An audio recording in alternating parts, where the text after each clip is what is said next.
દેશમાં લોકસભા 2024ની ચૂંટણીનું પરિણામ આવ્યું। પરિણામની અંદર ઇન્ડિયા ગઠબંધન એક તરફ હતું અને બીજી તરફ એનડીએ હતું। ઇન્ડિયા ગઠબંધનની અંદર આ વખતે વધારે પક્ષો સાથે સહમતિ થઈ અને ચૂંટણીના પરિણામો કંઈક અલગ જ જોવા મળ્યા। હવે આગામી સમયની અંદર હરિયાણા અને જમ્મુ કાશ્મીરની અંદર પણ ચૂંટણી આવી રહી છે। શું આ ચૂંટણીની અંદર ઇન્ડિયા ગઠબંધન ફરી એક વખત સાથે જોવા મળશે કે પછી કોંગ્રેસ અન્ય કોઈ પક્ષ સાથે પણ ગઠબંધન કરીને ચૂંટણી લડી શકે છે? નમસ્કાર, આપ જોઈ રહ્યા છો ન્યૂઝરૂમ અને આપની સાથે હું છું પ્રદીપ કચ્છિયા। લોકસભાની ચૂંટણી પૂર્ણ થતાની સાથે જ ફરી એક વખત જમ્મુ કાશ્મીરની અને સાથે સાથે હરિયાણાની ચૂંટણીઓ જે છે તે આવી રહી છે।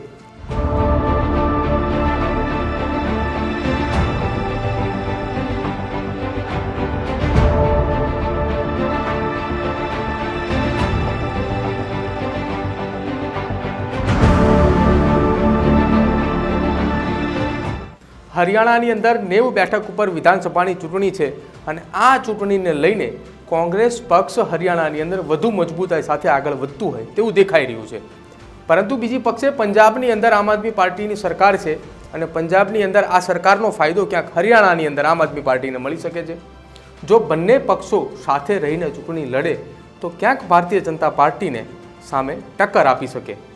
પરંતુ આમ આદમી પાર્ટીના નેતા અને દિલ્હીના મુખ્યમંત્રી અરવિંદ કેજરીવાલ તો જેલની અંદર છે। બીજી તરફ રાહુલ ગાંધી જમ્મુ કાશ્મીર અને હરિયાણાની અંદર પોતાના પ્રવાસો ખેડી રહ્યા છે અને લોકો સુધી સીધા પહોંચી રહ્યા છે। આ સાથે સાથે હરિયાણાના કોંગ્રેસના નેતાઓ અને કોંગ્રેસના જે ધારાસભ્યો છે, કોંગ્રેસના જે મંત્રીઓ છે, તેમની પાસે એ પણ માહિતી મંગાવી રહ્યા છે કે જો હરિયાણાની અંદર સરકાર બનાવી હોય તો આમ આદમી પાર્ટી સાથે ગઠબંધન કરવું જરૂરી છે કે હરિયાણાની અંદર માત્ર ને માત્ર કોંગ્રેસ એકલતાની સાથે લડે અને ભારતીય જનતા પાર્ટીને હરાવે। વાત એવી પણ મળી રહી છે કે જો આમ આદમી પાર્ટીના નેતા અને દિલ્હીના મુખ્યમંત્રી જેલમાં છે તો રાહુલ ગાંધી કયા નેતાઓ સાથે મિટિંગ કરશે? આમ આદમી પાર્ટીના મોટા નેતાઓની પણ સાથે વાતચીતો થઈ રહી છે, કોંગ્રેસના મોટા નેતાઓની, કે તમારા કયા નેતાઓ સાથે વાતચીત થઈ શકે કે જેના કારણે હરિયાણાની અંદર આપણે ગઠબંધન કરીએ અને ગઠબંધનની સાથે સાથે ચૂંટણી લડીએ। જો હરિયાણાની અંદર ગઠબંધન થતાની સાથે ચૂંટણીના પરિણામો કંઈક જો સારા મળશે તો આગામી સમયની અંદર ગુજરાતની અંદર પણ પરિણામો ક્યાંક સારા મેળવવા માટે આમ આદમી પાર્ટી અને કોંગ્રેસ ગઠબંધન કરી શકે છે।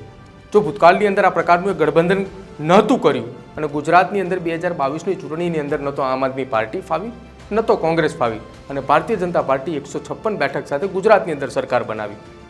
આપના મતે શું લાગી રહ્યું છે?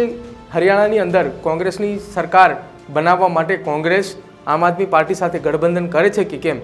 અથવા તો આમ આદમી પાર્ટી સાથે કોંગ્રેસ ગઠબંધન ન કરે અને આમ આદમી પાર્ટી પણ પોતાના એકલા હાથે લડે અને કોંગ્રેસ પણ એકલા હાથે લડે તો શું એનો ફાયદો ભારતીય જનતા પાર્ટીને પહોંચે છે કે નહીં? એ આપ અમારા કોમેન્ટ બોક્સની અંદર જરૂર જણાવજો। આવા જ વિડીયો જોવા માટે આપ જોતા રહો ન્યૂઝરૂમ। અમારી ચેનલને આજે જ લાઇક કરો, શેર કરો અને સબસ્ક્રાઈબ કરો।